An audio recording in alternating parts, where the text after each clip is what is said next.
Okay, how's it going? Been a while. So in this video, I want to talk about directories when working with the Linux terminal. Now, if you're more new to Linux and you've spent most of your time using Windows and you're just coming over, you may never have heard of the word directory before. It might not have actually come up depending on how technical you were getting with stuff. Essentially, what you will have heard of before is a folder. And the word folder and directory are essentially synonymous with each other. When people are talking about directories or folders, they essentially are talking about the exact same thing. Now, I'm sure there's somebody who knows the history of these words a lot better than me and could probably point out more technical details of why a folder isn't actually a directory and what the actual differences are.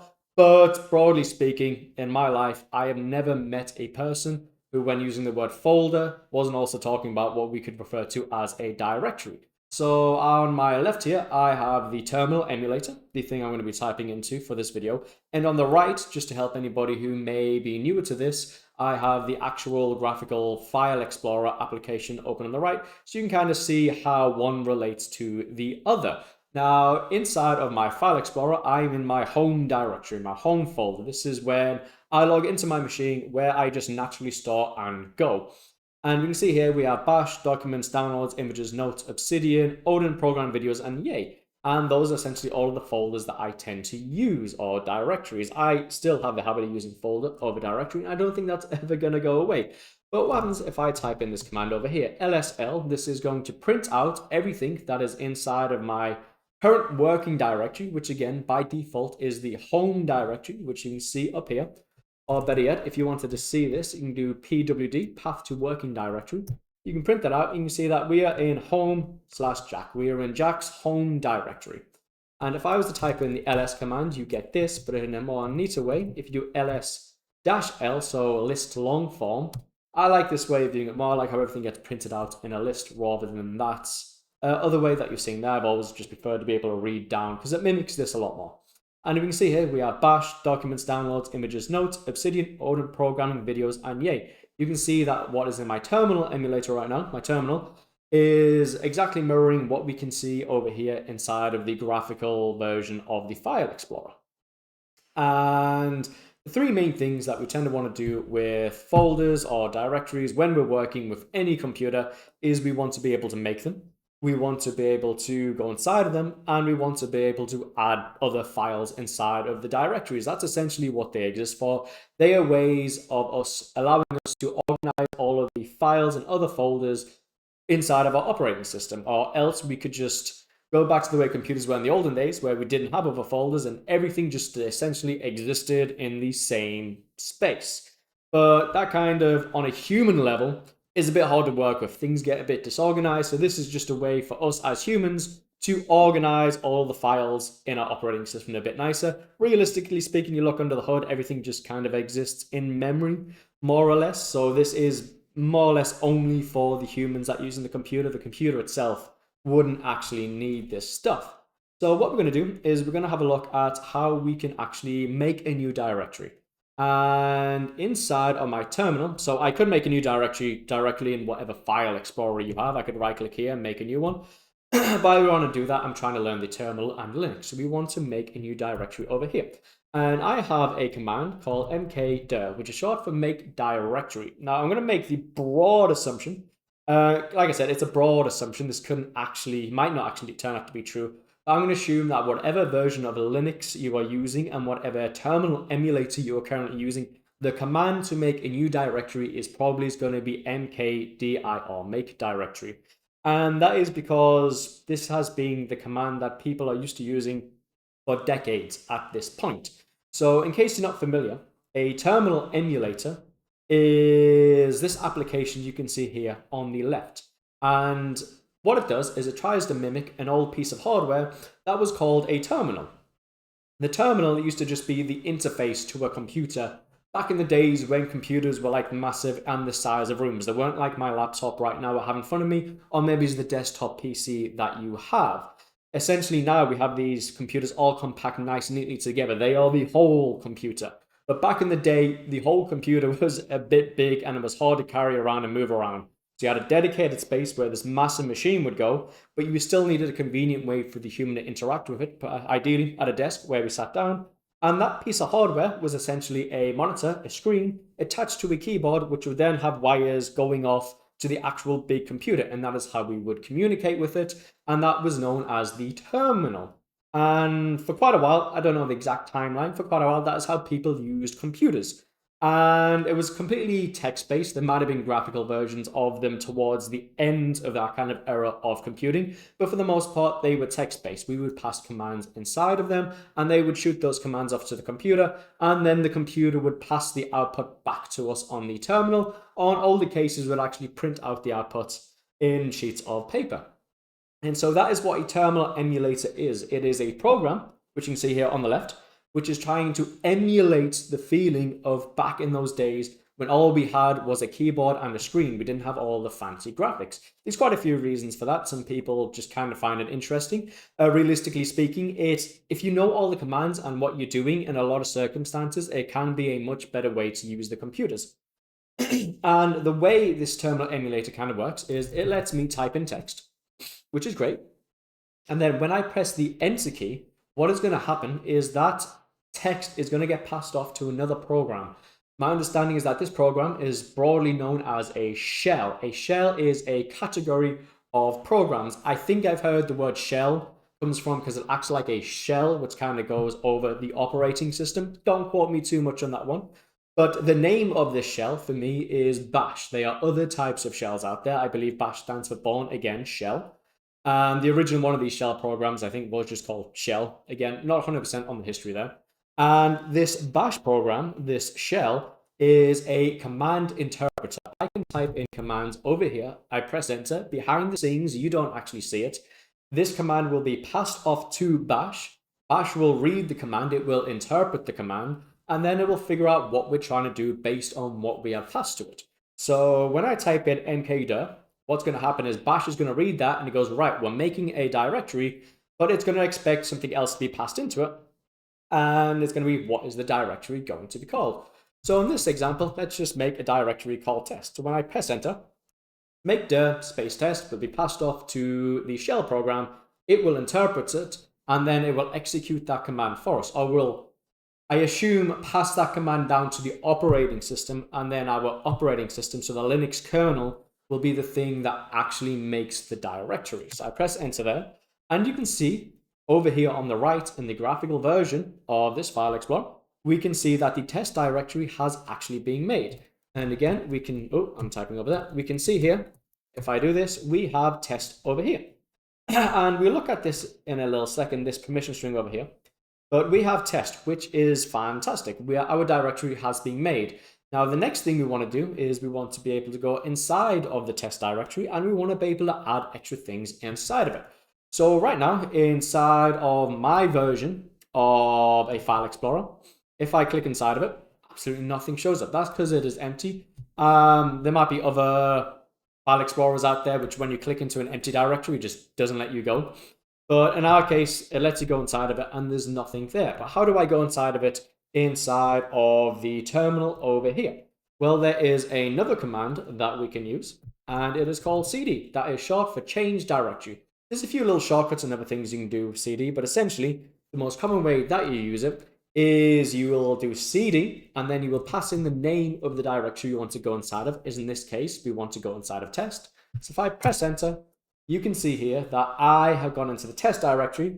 On my terminal right now, you know this is the case because the name of the directory shows up after my little username over here. This is something that you can configure yourself. So other people's setup of their terminals might not be the same, but broadly speaking, you'll generally be able to see where you currently are just by looking over to the left of the command prompt and realizing, oh, it's test, so I'm in the test directory. Another way you can do it is, again, with pwd, and then that is path to working directory. You can see that we're in the home directory of Jack inside of test. So we can see we're inside of it, and if we do ls over here, just like in here, nothing happens because there's nothing in there. Now, we want to be able to actually add stuff inside of the directories, and there's a lot of ways you can go about doing this. It really depends on what you're trying to do. But for this example, let's just say we want to throw in some empty text files. Again, inside of Linux, there is a few ways, a few commands that we can use to actually create some empty text files. But one of the easiest way is to just use the touch command. And oh, I don't want to do that. And we'll just make 3 little files if I can actually type. And we'll do file 1, 2, 3. And all this is going to do, all you need to know is this is going to make 3 empty files for me. Another quick way you can do it is you can just use the angle bracket that points inside of, and then do this, and that will make a 4th file for us. If you're not familiar with what I've done there, this essentially means redirect standard input. So redirect standard input is a file somewhere else inside of this operating system, and this file's contents is whatever I've typed into my keyboard. But if there's nothing going inside of it, then, oh, sorry, I think I'm mistaken. I'm pretty sure that's standard output. There's nothing inside of the output file right now. So that's why file 4 is being outputted as blank. You don't have to worry too much about that. I also think my explanation was a bit shit there. So just forget about that. Just know a very quick way of making an empty text file or just an empty file in general inside of Linux, you can do that. I still need to learn a bit more to give my proper explanation. Anyways, you can see here, by doing that, we on the right have our files inside of our file explorer. And then if I do LSL, we can see that they are mimicked over here. And they have read, write, read, read, which is just the default file permissions that come with any type of just plain file. You can kind of see the plain text files again in Linux, because this first character over here, which kind of identifies what type of file we're looking at, we'll just have the dash. If it's a directory, so if we were to make a new directory over here, so mkdir, and then we just do a new directory, we can see we've got a new directory over here. And then if we were to do the lsl command, you'll see that the directory down here has a different file permission string to it. And it also has the D instead of a dash. And this is a quick way of you being able to see like, hey, this is a directory, not a regular file. Also, in some terminal emulators, the color will be a bit different. Again, depending on what you're using, what distribution you have, your settings. This won't always be universal, but generally speaking, you should be able to find this permission string and see at the beginning that it is a D for directory. So I've just made a new directory over here. And we can also see here that we have these permissions associated with it. So for the files up here, what the RW and the RR mean is this is broken up into 4 different categories, shall we say. The first category is the first character. And this is simply what is used to identify the file that we are looking at. And again, in Unix-based operating systems, they have a general philosophy that everything is a file. So even though you wouldn't normally consider a directory or a folder as a file, with the way these things that try to base themselves off of Unix, the really old operating systems such as Linux, everything is kind of classed as a file because it's the whole philosophy of how things work. And once you start getting used to it, it starts to make sense and it's very nice. So every file has a permission string associated with it. The R stands for read, the W stands for write, and the X down here stands for execute.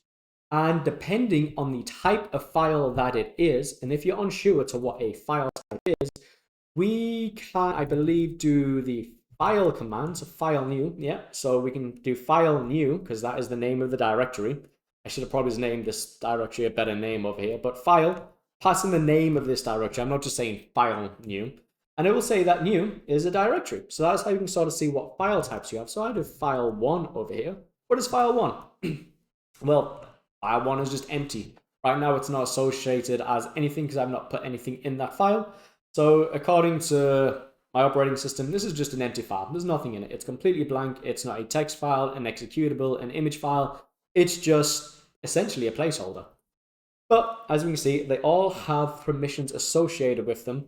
And the permissions for one file type are not the same as the permissions for another file type. We can see by default that when I made one of these empty files, every single one of them was missing the execute command. And also these groups over here were missing the write command. So in the beginning, we have the first kind of group, which is just the identifier. Is it a directory, an empty file? Then we have the first 3 letters. The first 3 letters are the owner of the file. So this would be the first name over here, Jack. Jack, I made this file, so therefore I'm the owner, which means I get to read this file and I get to write to this file if I want to. But because it's an empty file, I can't execute it. There's nothing to actually execute on it. If this was an application or program that I had made, then there might be an X there, which will then let me run the program. And that's why down here I have read, write, and execute, because I want to be able to execute this directory. And we will look at what that actually means in a second. But we can see these next three letter groups right here, and that is for the group. So I believe, if I'm correct, this second name that shows up here is again Jack, but that is because this is just my personal laptop with my own version of Linux on top of it. There's no reasons for me to have other user groups. But if you have some type of server that multiple people can connect to, or back in the days when we had those really old room-sized computers and we had terminals, it wouldn't just be one terminal attached to the big mainframe computer. We would have many of these terminals all connecting into it. And sometimes you would want certain files that had different rules depending if it was the person who made the file, or you could have certain groups of users, and then you could have everybody else. So in this case, if for whatever reason I had a select group of users who would also be using this machine on their own accounts, what I can do is I can set different permissions for them. And by default, you can see here that their permissions are simply read. A person who belonged to the group Jack, this could be a different name, would be allowed to read this file. And again, these last three are for the others. So everybody else would also be able to read this file. And we see down here, things are a little different for the directory. Again, me, the owner, I can read, write, and execute this directory, but the groups and all the other people were only allowed to read and execute the directory. But what does that mean for directories? Well, first, let's go into this new directory. And then again, we will just add some random files. Let's say I had a file called hello, and I had a file called Bob. Now what I'm going to do is I'm going to do cd ... and that is just going to take me one step back. So it's going to take me to the directory I was just in, or not just in, the directory that is the previous directory in kind of the tree structure. If I want to go back to the directory that I was just in, what you can do is cd-, and that will take you back to wherever you just were. But if you do cd ... that will take you one directory back in kind of the tree structure. In this case, they will do the same thing, but there are differences there. And again, just for proof that this is working, you can see here, if I go inside of this directory, we have Bob and hello. And this ... is essentially me clicking the back arrow up here. So I have this file string attached to my directory.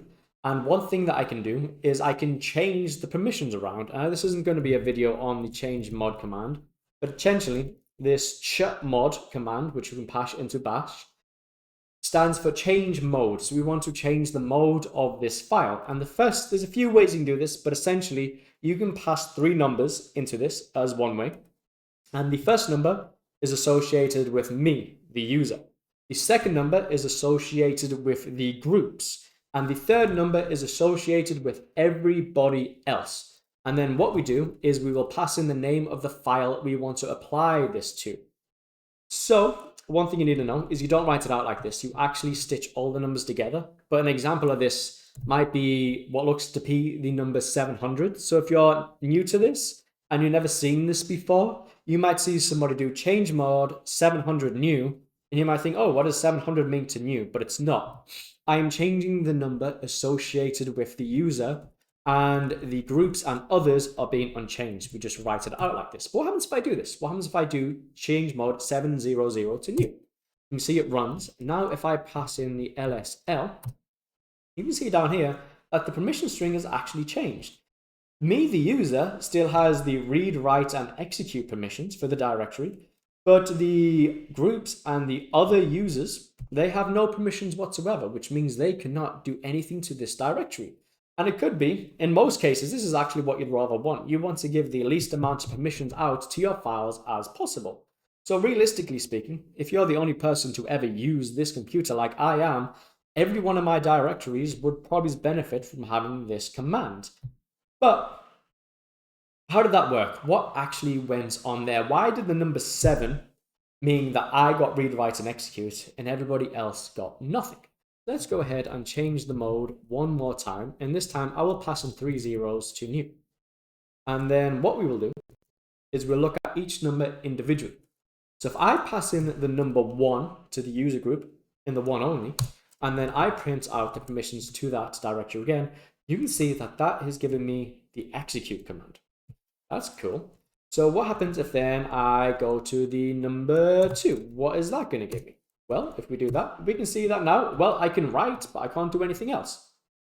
So what is going on there? Why is 1 execute, 2 is write, and does that read, and does that mean number 3 is going to be the read? So let's see, I will set that to 3, print it out, and it goes, oh, I can't read, but I can write and execute. And maybe, what happens if I go, folks, you saw me passing 7 before. And if I go in there, oh, well, now I can't write or execute, but I can read. So there is something going on there. And read, write, and execute all have values associated with them. So execute, the X, is equal to the number 1. Write is equal to the number 2.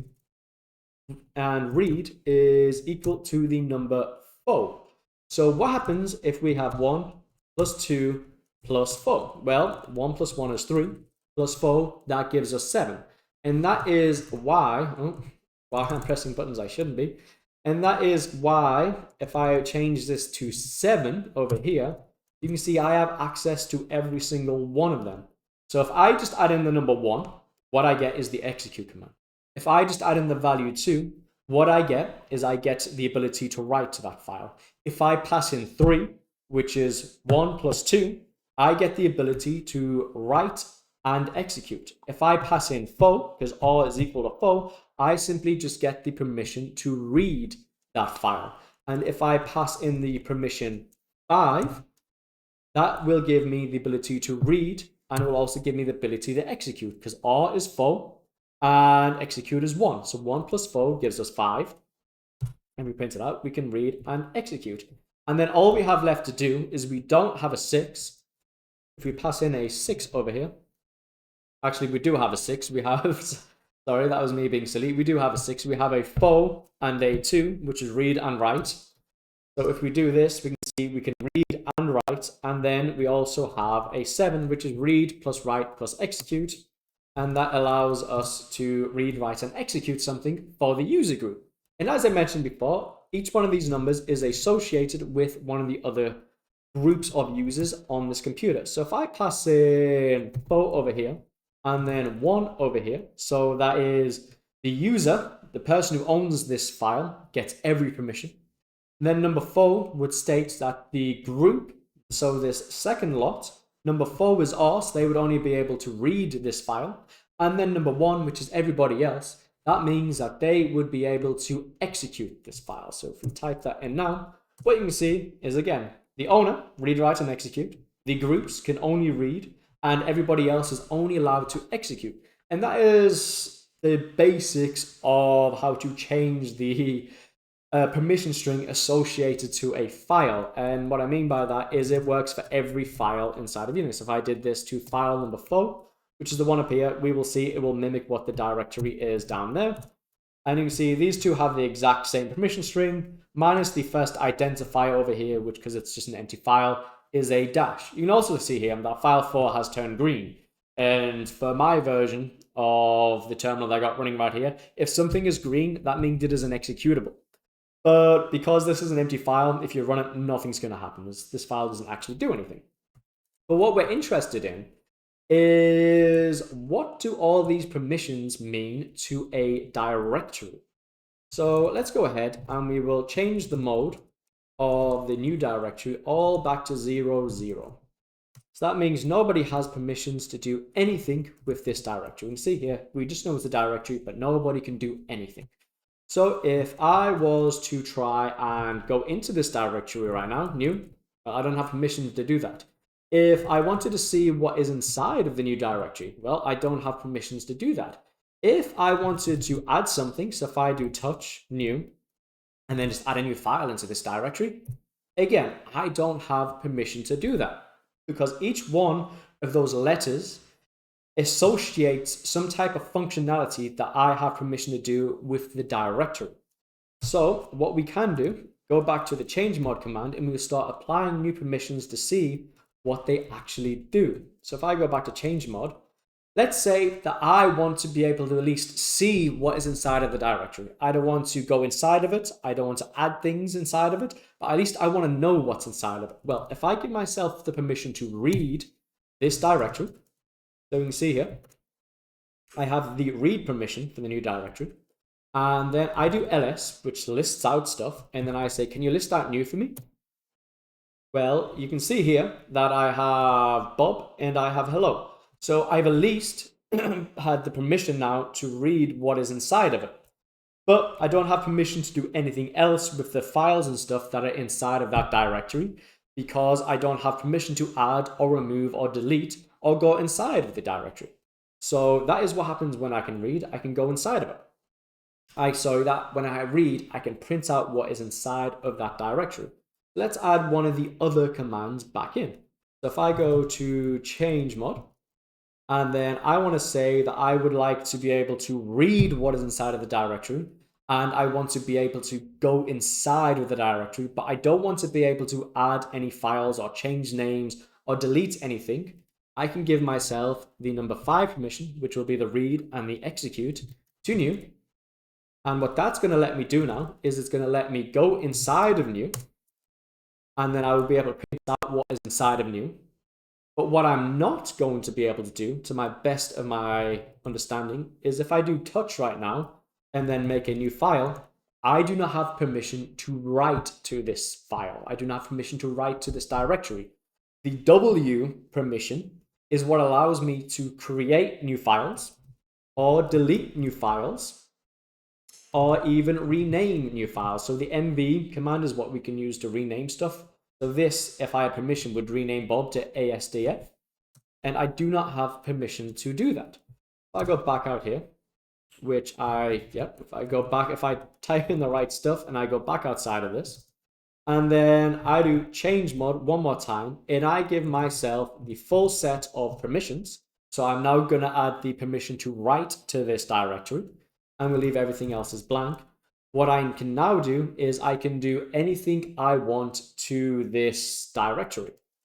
So what I can do is I can go inside of new. I can print out what is inside of new, and I can also then start creating and removing stuff. So I can remove Bob. I can go ahead and touch something else into existence, ADF. I can print that out, and then I can go back outside the directory. So that is what all of the permissions do. And again, you can mix and match whatever works best for you. So ideally, because it's a directory, you're probably just going to want to have the full read, write, and execute. But what happens if I took the execute command away from me right now? So we change mod, and we take away execute. So we just have the read, and we have the write. So that would be number 6. And then new. So oh, I spelled that wrong. So what happens if I've just given myself the read and the write? That means execute. So all that means is if I execute a directory, I can't go inside of it. So if I try to go inside of new right now, don't have permission to do that. But what I still have permission to do is I can print out what is inside of there. And what I could also do is I do rm new, and I'm not tested this, but I believe my understanding is correct. And I want to remove hello. Okay, fair enough. Didn't know that. If I don't have permission to execute, I don't have permission to also delete stuff. But I believe I should at least have permission to write inside of it. So can I touch new hello? Can I touch any file in there? No. Okay, that's something I didn't test out before I made this video. If I take away execute, I can only list out what's in there. Without the ability to execute, I also cannot make or delete files as well. So clearly, I don't know everything. I'm still learning. But that's what these videos are about. Me just explaining stuff myself, essentially, and learning new things by making mistakes. But yeah, I think I think this video has come to its end now. That is what more or less all of the permissions associated with the directories do. So if I change that back one more time. One thing I've noticed on the left over here, on the right, sorry, in the file explorer, is that it has a lock symbol. I'm going to assume that by taking away others' ability to go inside and read what's inside of there, I'm denying third parties the ability to actually go inside of that directory. Am I correct? So if I change mode new, one last thing I'm looking at. Right, so I have everything. So I go inside of new. Oh, maybe I'm not. Maybe that was just a glitch on my little file explorer there. Yeah, I might have just been a glitch. Because they are there. Never mind, never mind, never mind. Again, still have stuff to learn.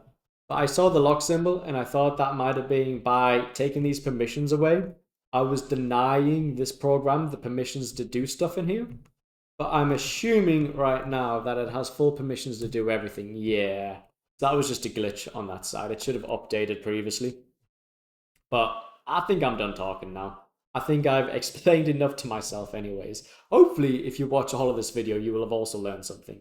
But if you watch any of my other videos, you'll probably know I mostly make these for myself as a way of trying to educate myself by essentially trying to teach the subject, as I think it's the Richard Feynman technique. Anyways, if you watch this far, thank you and goodbye.